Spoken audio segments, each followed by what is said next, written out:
پھر کچھ جو گراؤنڈز ہیں وہ بھی ان کا جو آؤٹ فیلڈ ہے وہ بھی سلو ہے. ہو سکتا ہے کہ وقت کے ساتھ یہ بہتر ہو جائے اور ہمیں تھوڑا ہائی سکورنگ میچز دیکھنے کو ملیں, لیکن زیادہ پریڈکشن یہ ہے کہ امریکہ کی حد تک جو میچز ہیں وہ لو سکورنگ ہوں گے, اور وکٹ جو ہے وہ کہیں پر جو ہے وہ باؤنس جو ہے وہ پریڈکٹیبل نہیں ہوگا. تو یہ ساری چیزیں جو ہیں اس سے میچ کے ریزلٹس کے اوپر بھی امپیکٹ آئے گا. تو دیکھتے ہیں, خاص طور پہ ابھی پاکستان نے اپنا پہلا میچ جو ہے امریکہ کے خلاف کھیلنا ہے, اور جیسے بھی آپ نے خود کہا جو پرفارمنس انہوں نے دکھائی ہے ان کو ہلکا بالکل نہیں لیا جا سکتا ہے. بالکل. تو اب عامر صاحب جس طرح آپ نے کہا کہ انپریڈکٹیبل ہوں گے, اس طرح تو ہماری اپنی ٹیم بھی خیر بہت زیادہ انپریڈکٹیبل ہے. 6 جون کو امریکہ کے اگینسٹ, پھر 9 جون کو بھارت کے اگینسٹ, تو یہ دونوں میچز بڑے امپورٹنٹ ہیں, اور شائقین کی نظریں, تمام پاکستانیوں کی نظریں ان میچز کی طرف ہیں بھی. تھوڑا سا ہم شاید پریشان بھی ہیں کیونکہ جو پہلی پرفارمنسز رہی, جو پہلے ریزلٹس رہے, ان کو مد نظر رکھتے ہوئے اب ایسے میں ٹیم کی کارکردگی, ٹیم کی اسٹریٹجیز کتنی میٹر کرتی ہیں, اور اسی طرح کہ جب ہم ہوم گراؤنڈ کے ایڈوانٹیج تو ہے ہوسٹ ٹیم کو, تو اس میں کیا بیٹر ہے, پہلے فیلڈنگ کرنی ہے یا پہلے جو ہے آپ نے بیٹنگ کی طرف آنا ہے, اور اس کے ساتھ ساتھ اسٹریٹجیز اگریسو ہونی چاہیے, ڈیفینسو ہونی چاہیے, کیا کرنا چاہیے؟ میں آخر سے جو آپ کے سوال کے کافی سارے حصے میں اینڈ سے شروع کروں گا کہ اسٹریٹجی کیا اگریسو ہونی چاہیے. یا دیکھیے T20 میں تو آپ کو کھیلنی ہی اٹیکنگ کرکٹ ہے, آپ کے پاس کوئی اور آپشن ہے ہی نہیں, بیکاز ہر اوور کی اپنی ایک گیم ہے. یہ نہیں ہو سکتا کہ آپ کہیں کہ جی میں اس کو پہلی بال سے میں آرام سے کھیلوں گا یا میں بعد میں اس کو ایزی لوں گا. سو آپ کو جو اپنا روڈ میپ بنانا ہے, جو اسٹریٹجائز کرنا ہے ٹیمز کے اگینسٹ, وہ آپ کو پہلی بال سے ہی کرنا ہے. اور ہم نے دیکھا ہے کہ ذرا ہمارا جو پہلا جو پاور پلے ہے اس میں تھوڑی سی ہمیں کمزوریاں نظر آئی ہیں, لیکن ہماری کوشش ہے کہ وہ ہم اوور کم کر لیں. اور اب جو ہم نے اپنے اوپننگ پیئرز کے اندر تبدیلی کی ہے,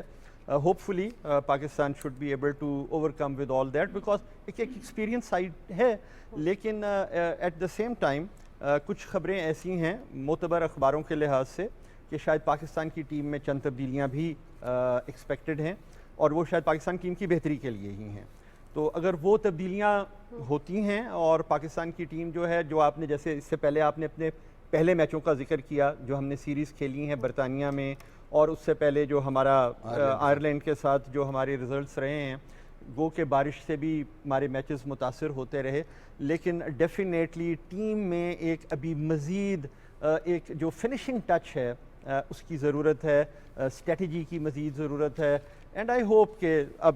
ٹیم اگر یہ تبدیلیاں ہوتی ہیں تو ٹیم بہتری کی طرف جائے گی. لیکن عامر صاحب ایک سب سے بڑا جو پرابلم ہے وہ یہی ہے کہ ہم نے PSL کے پرفارمرز کو موقع دیا, اور تب بھی ہم نے یہ بات کی تھی کہ اگر انہوں نے پرفارم نہ کیا تو سب سے زیادہ کرٹیسزم بھی انہی پہ ہوگا, اور پھر ہو سکتا ہے ان کا کریئر بھی سٹیک پہ چلا جائے. اب بھی جو تبدیلیاں کی جا رہی ہیں, جو مبینہ طور پر نامزد بھی کیے گئے ہیں پلیئرز, اس میں اگر وہ پلیئرز بھی پرفارم نہیں کرتے تو پھر کرٹیسزم آئے گا کہ جو پہلے تھے وہ زیادہ بہتر تھے, ان کو چانس دینا چاہیے تھا, کنسسٹنٹ رہنا چاہیے. دیکھیے فرینچائز کرکٹ اور انٹرنیشنل کرکٹ میں خاصا فرق ہوتا ہے. ضروری نہیں ہوتا کہ جو کھلاڑی فرینچائز کرکٹ میں پرفارم کریں وہ انٹرنیشنل کرکٹ میں بھی پرفارم کریں, لیکن ان کھلاڑیوں کو خاصا چانس دیا گیا ہے, فیئر چانس جسٹیفائڈ ہے. اور اگر اس کے باوجود وہ پرفارم نہیں کر رہے تو پھر میرے خیال میں پاکستان کے پاس ایک ایمپل جو ہے بیک اپ موجود ہے, جس میں سے اب بھی وقت ہے کہ ہم ان پلیئرز کو لے آئیں سامنے جو کہ شاید زیادہ ڈیزرو کرتے ہیں اور پاکستان ٹیم کے لیے ایک بہتر پرفارمنس دے سکتے ہیں. عامر صاحب, ابھی آپ نے جس طرح کہا کہ اب بھی وقت ہے اور چینجز ایکسپیکٹڈ ہے اور یہ بہتری کے لیے ہوں گی, لیکن اکثر اوقات جو کرٹکس ہیں وہ یہ کہتے ہیں کہ کم از کم تھوڑی سی تو کنسسٹنسی ہونی چاہیے ایون ڈیورنگ دا میچ. ہمارے سب سے بڑا ٹیم میں ایشو یہ ہوتا ہے کہ ہم کنسسٹنٹ نہیں رہتے, ہم تھوڑا سا صبر نہیں کرتے, ہم دیکھتے نہیں ہیں, ٹائم نہیں دیتے ہیں. یہ جو اتنی ریپڈ چینجز ہوں گی, یہ تو صرف ایسا نہیں ہوگا کہ جس کو ریپلیس کیا جا رہا ہے اس پہ برڈن ہوگا, بلکہ جو آ رہا ہے اس کے اوپر بھی بہت زیادہ برڈن ہوگا کہ میں بھی ایسے ہی فوراً ریپلیس ہوں گا. تو یہ پریشر کتنا زیادہ بلڈ کر دے گی چیز؟ ڈیفینیٹلی پریشر تو بلڈ ہوتا ہے, اس میں کوئی شک نہیں ہے, لیکن ہم ایک اور چیز بھی کھیل کے اندر کہتے ہیں کہ آپ کو فیلئر کو ری انفورس نہیں کرنا چاہیے. دیکھیں ایک چیز ہے جو آپ نے ٹرائی کی, آپ اس پہ بار بار فیل ہوئے, تو یہ تو بہتر تو یہ ہوتا کہ آپ نے بہت پہلے اپنا روڈ میپ کلیئر کر لیا ہوتا, جو کہ ہم نے نہیں کیا. پھر دوسری چیز یہ ہے کہ آپ کو اپنی اسٹریٹجیز ڈفرینٹ ٹیموں کے اگینسٹ, ڈفرینٹ طرح کی بالنگز کے اگینسٹ, ڈفرینٹ جو سیٹس آف پلیئرز ہیں, یہ آپ نے پہلے تیار کیے ہوتے, اور اس کو آپ نے ٹرائل اینڈ ایرر کے ذریعے وہ جو پرابلمز ہیں ان کو ریکٹیفائی کیا ہوتا. اس میں یقیناً ہم سے کچھ کوتاہیاں ہوئی ہیں اور ہم اس میں تھوڑا سا لیٹ ہیں, لیکن اس کا مطلب یہ نہیں ہے کہ اگر ہمارے کچھ کھلاڑی جو کہ آؤٹ آف فارم ہیں یا فزیکلی انفٹ ہیں ان کو ہم بار بار چانس دیتے رہیں, وہ انفیئر ہوگا. ان کے ساتھ بھی انفیئر ہوگا, ان کے ساتھ بھی انفیئر ہوگا, ٹیم کے ساتھ بھی انفیئر ہوگا. تو عامر صاحب یہ جو شارٹ کٹ ہے فرینچائز کرکٹ سے انٹرنیشنل کرکٹ, اور پھر ان پلیئرز کو سینٹرل کانٹریکٹ کی موجودگی میں بھی بورڈ بھی انفورس نہیں کرتا کہ آپ فرسٹ کلاس کرکٹ کھیلیں, آپ 4 روزہ کرکٹ کھیلیں تاکہ آپ کا اسکیل, آپ کا ٹیمپرامنٹ بہتر ہو. تو اب یہ چیزیں کتنی امپورٹنٹ ہے کہ ان کو بھی ہم یہی کہیں گے یہ ماضی کی غلطیاں, اور 2 سال بعد بھی کہہ رہے ہیں کہ ماضی میں ہم نے پھر غلطیاں کی. بات آپ کی بالکل درست ہے. دیکھیے جب تک آپ ایک لمبی کرکٹ نہیں کھیلتے, ڈومیسٹک کرکٹ نہیں کھیلتے, تو آپ کو آپ کے بارے میں ایک صحیح اسیسمنٹ نہیں کی جا سکتی, آپ کی پرفارمنس میئریبل نہیں ہوتی, آپ کی پرفارمنس پریڈکٹیبل نہیں ہوتی, تو پھر آپ کو اسی طرح سے فرینچائز کرکٹ سے اٹھا کے لایا جاتا ہے. پاکستان کے فرینچائز کرکٹ اور دنیا میں جو ڈفرینٹ اور فرینچائز کرکٹ ہو رہے ہیں, ہمارے ایک ہمسایہ ملک میں فرینچائز کرکٹ ہو رہا ہے, اس میں فرق ہے. وہاں کے جو کھلاڑی ہیں ان کو کہیں اور جانے کی اجازت نہیں ہوتی ہے, اور وہی ان کی ڈومیسٹک کرکٹ بھی ہوتی ہے. ہمارے ہاں اس طرح سے نہیں ہے. تو ہماری فرینچائز کرکٹ تھوڑی ڈفرینٹ ہے ان سے, لہٰذا میں سمجھتا ہوں کہ ہمارے کھلاڑیوں کو ڈومیسٹک کرکٹ جو ہے لمبی کھیلنی چاہیے. اسی سے ان کا ٹیمپرامنٹ ڈیولپ ہوگا, اسی سے ہم ان کی پرفارمنس صحیح طور پر میئر کر سکیں گے, اور تبھی ہمارے پاس جو ہے درست کھلاڑی, ٹیمپرامنٹلی کریکٹ کھلاڑی, فنڈامنٹلی کریکٹ کھلاڑی جو ہیں وہ پاکستان ٹیم کے اندر آ سکیں گے. صحیح. عامر بلال صاحب, جہاں پہ ہم اب بات کر رہے ہیں, اب اپنی سچویشن اگر ہم دیکھیں ٹیم کی, تو ایسے میں آپ نے ایک تو اس چیز پہ فوکس رہے کہ ہمیں ڈومیسٹک کرکٹ کو ذرا زیادہ فروغ دینا چاہیے, لیکن ابھی ہم دیکھ رہے ہیں کہ اس کے ساتھ ساتھ there are other factors as well. ہم نے اپنے کوچز کو دیکھنا ہے انٹرنیشنل لیول پہ, ہم نے اپنی جو پراپر اکیڈمیز ہیں اس پہ کام کرنا ہے, ہم نے اپنے انالسٹ کو دیکھنا ہے, ہم نے اپنے ریسرچرز کو دیکھنا ہے, تاکہ ہم پراپرلی جو انٹرنیشنل لیول کی اسٹریٹجیز ہیں وہ سمجھ سکیں. اس پر کام کرنا اب کتنا زیادہ ضروری ہے؟ دیکھیے یہ تو بہت ہی ضروری چیز ہے. یہ پورا سسٹم ہے, اس میں خالی کھلاڑی نہیں ہیں, کوچز کا انتہائی امپورٹنٹ رول ہے. آئے دن ہمیں باہر سے کوچز کو لانا پڑتا ہے پاکستان کے لیے. اس وقت بھی آپ کو پتہ ہے کہ ایک فورن کوچ جو ہے وہ پاکستان ٹیم کے ساتھ ہے, اور اس کی ریزن یہ ہے کہ پاکستان کے اندر کوچز کو اسیس کرنے کا کوئی پروسیس ہی نہیں ہے, کوئی طریقہ ہی نہیں ہے. تو لہٰذا اس کی بھی ضرورت ہے کہ ہم ایک کوچنگ اسیسمنٹ فارمیٹ کریٹ کریں, جس سے ہمیں درست کوچز جو ہیں وہ ہمارے سامنے آ سکیں کہ کس قسم کے کوچز کو ہم نے پاکستان کی جونیئر ٹیم کے ساتھ, پاکستان کی اے ٹیم کے ساتھ, پاکستان کی وومن ٹیم کے ساتھ, پاکستان کی سینئر ٹیم کے ساتھ رکھنا ہے, اور ان کی پرفارمنس کی بیس پہ ان کو ان کے ساتھ رکھا جائے. اسی طرح ہمارے ہاں جو ریجنل کرکٹ اکیڈمیز ہیں ان کی کیپیسٹیز کو بھی بلڈ کرنے کی ضرورت ہے, ہائی پرفارمنس سینٹرز کو ڈیولپ کرنے کی ضرورت ہے. جب تک یہ سب کچھ نہیں ہوگا اور ایک ڈومیسٹک کرکٹ سٹرکچر درست طور کے اوپر ہمارا ڈیولپ نہیں ہوگا, تب تک ہمارے پاس کھلاڑیوں کا, مناسب کھلاڑیوں کا, جو کہ انٹرنیشنلی آج کل جس طرح کی کرکٹ ہو گئی ہے, جس میں کہ آپ کی سکل کے ساتھ آپ کی فزیکل فٹنس بہت امپورٹنٹ ہے, آپ کی مینٹل فٹنس بہت امپورٹنٹ ہے. یہ جب تک ساری چیزیں نہیں ہوں گی, بڑا مشکل ہے ہمارے لیے کہ ہم ایک کنسسٹنٹ پرفارمنس دے سکیں. کبھی کبھار تو آپ کو اچھی پرفارمنس سامنے آ جائے گی, لیکن ایک سسٹینیبل کنسسٹنٹ پرفارمنس کے لیے ایک پورے سسٹم کا کو جو ہے امپلیمنٹ کیا جانا ضروری ہے. کرکٹ ہو گیا, ہم T10 بھی دیکھ رہے ہیں, T20 دیکھ رہے ہیں, لیگز دیکھ رہے ہیں, پھر انٹرنیشنل کرکٹ میں بھی اضافہ ہو گیا ہے. ورلڈ کپس کا نمبر جو ہے وہ T20 کا الگ ہو گیا ہے, ون ڈے کا ورلڈ کپ ہے, پھر اس کے بعد ون ڈے چیمپئنز ٹرافی ہے, پھر ٹیسٹ چیمپئن شپ ہے. تو کرکٹ بہت زیادہ ہو گئی, تو اس کا پریشر بھی پلیئرز پر ہے. پہلی دفعہ ICC نے 20 ٹیمز کو شامل کیا ہے ورلڈ کپ میں. اس سے قبل ہم دیکھتے ہیں فٹ بال میں 32 ٹیمز ورلڈ کپ کھیلتی ہیں, لیکن ان کے لیے کوالیفائنگ راؤنڈز ہوتے ہیں. اس مرتبہ تمام ایسوسیٹ ٹیمز کو موقع دیا گیا ہے. یہ ہسٹری ہے کہ یہ ورلڈ کپ ہوا 2024 میں جس میں اتنی ٹیمز آئیں, یا یہ کنٹینیو رہے گا ICC کی جانب سے؟ رضوان, میرے خیال میں کنٹینیو رہے گا, کیونکہ کرکٹ کی گروتھ کے لیے, کرکٹ کو ایک گلوبل سپورٹ بنانے کے لیے یہ ساری چیزیں بڑی ضروری ہیں کہ کرکٹ کا سکیل جو ہے وہ انہینس کیا جائے اور کرکٹ کو نئے ممالک کے اندر شامل کیا جائے. اب یہ جو امریکہ کے اندر اس وقت آپ کا T20 ورلڈ کپ ہو رہا ہے, اس کے پیچھے بھی ایک بہت بڑی ریزن یہ ہے کہ جو سپورٹس اکانومی کا ایک حصہ ہے, بڑا حصہ, وہ بھی چاہتا ہے کرکٹ کہ وہ اس کے پاس آئے, جو کہ اس وقت امریکہ کی اور نارتھ امریکہ اور اس دنیا کے اندر جو ہے وہ موجود ہے. اور یہاں پر جو سپورٹس کھیلی جاتی ہیں, جو زیادہ پاپولر سپورٹس ہیں, جیسے فٹ بال ہے، باسکٹ بال ہے، بیس بال ہے،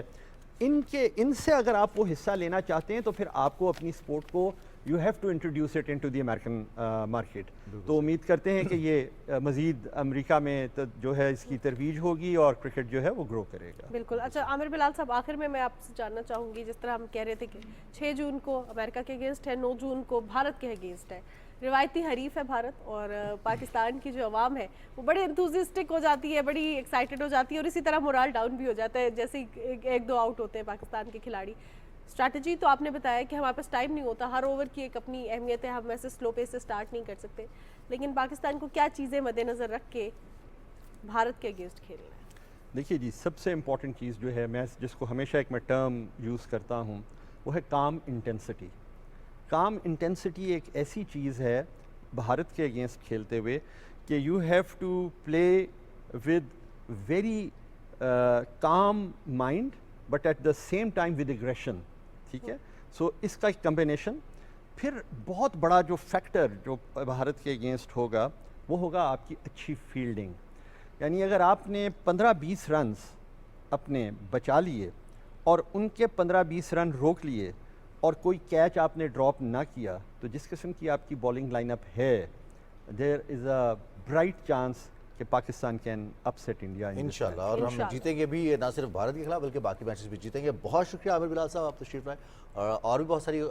گفتگو ہے جو کہ باقی ہے، تشنگی رہتی ہے کیونکہ اتنے سارے ایونٹس ہو رہے ہیں. تو لیکن ورلڈ کپ اس وقت ٹاپ پر ہے تو ہم نے کرکٹ کی بات کی. بہت شکریہ، آپ اسٹوڈیوز میں رہے. اب چلتے چلتے آپ کو بتاتے چلیں کہ آج بھی 3 میچز کھیلے جا رہے ہیں. ایک میچ ہو گیا جبکہ 2 میچز باقی ہیں، اور اس میں آج جو اہم میچز کھیلے جائیں گے اس میں انگلینڈ اور اسکاٹ لینڈ کی ٹیم آمنے سامنے ہوگی. ویسٹ انڈیز میں برسٹول میں یہ میچ کھیلا جائے گا، جبکہ تیسرا میچ نیدرلینڈز اور نیپال کا ہوگا. یہ ایسوسیٹ ٹیمز کا بڑا مقابلہ ابھی تک ہم نے دیکھا کل شام کو سری لنکا اور ساؤتھ افریقہ کی ٹیمز کے مابین ہوا. اور کچھ ہاکی کی بھی اب جو ہے ہم ذرا رک کرتے ہیں. آپ اگر ہاکی کے حوالے سے بات کرنا چاہ رہے ہیں تو اس پہ کرتے ہیں، کیونکہ میرے پاس ایک بڑی زبردست سی چیز ہے، اور رضوان وہ یہ ہے جس پہ ہم تمام لوگ بات کرتے ہیں، چاہے جن کی ابھی جابز ہوئی ہوں، چاہے جو ریٹائر ہو گئے ہیں، چاہے وہ اسٹوڈنٹس جو کہ جاب ہنٹ کر رہے ہیں. اور وہ یہ کہتے ہیں کہ مہنگائی بہت زیادہ ہو گئی ہے، اب چیزیں جو ہے ہماری افورڈیبلٹی نہیں رہی ان کو خریدنے میں. تو اب ایسے میں میرے پاس ایک بڑی زبردست سی نیوز ہے جو رضوان ہم نے بھی نیوز چینلز پہ بہت کم سنی ہے، لیکن اب جو ہے وہ خود نیوز بریک کرتے ہوئے بڑا اچھا لگ رہا ہے. اور وہ یہ ہے کہ مہنگائی میں بہت زیادہ کمی واقع ہو گئی ہے، اور یہ صرف میں نہیں کہہ رہی بلکہ یہ جو ہے کنزیومر پرائس انڈیکس میں 29 منتھس کا اگر ڈیٹا دیکھا جائے تو اس میں سب سے زیادہ لوئسٹ پوائنٹ پہ اب ہے مہنگائی. اور یہ ہم تمام لوگ ایکسپیرینس بھی کر رہے ہیں، چاہے وہ پیٹرول کی قیمت ہو، چاہے وہ روٹی کی قیمت ہو، چاہے وہ ہم دیگر اشیاء کی قیمت ہو. اور یہ 47 برسوں میں سب سے بڑی کمی دیکھی جا رہی ہے. اس حوالے سے کل وزیر اطلاعات نے بھی ذکر کیا، اور ہم دیکھ رہے ہیں کہ جو انڈیکس ہے، جو ادارہ شماریات ہے، اس کی جانب سے بھی رپورٹ جاری کی گئی. یہ تمام تر صورتحال کیا ہے، اس پہ کیا ڈیٹیلز ہیں، اس پر حسن ریاض کی رپورٹ دیکھتے ہیں.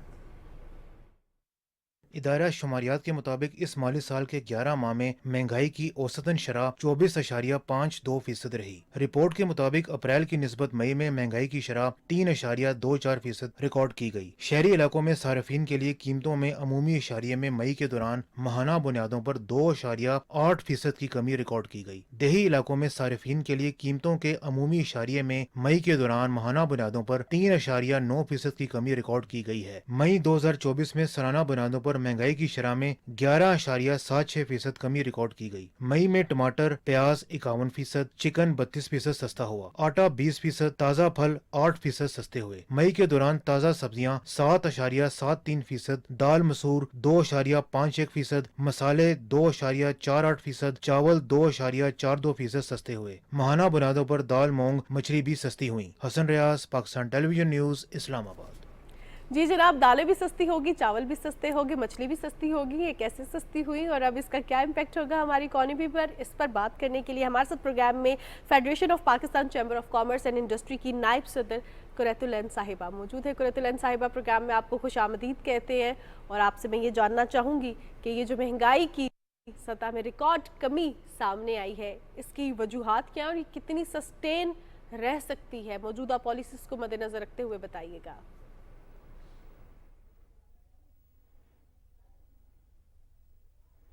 Thank you very much, Manur. It's a great pleasure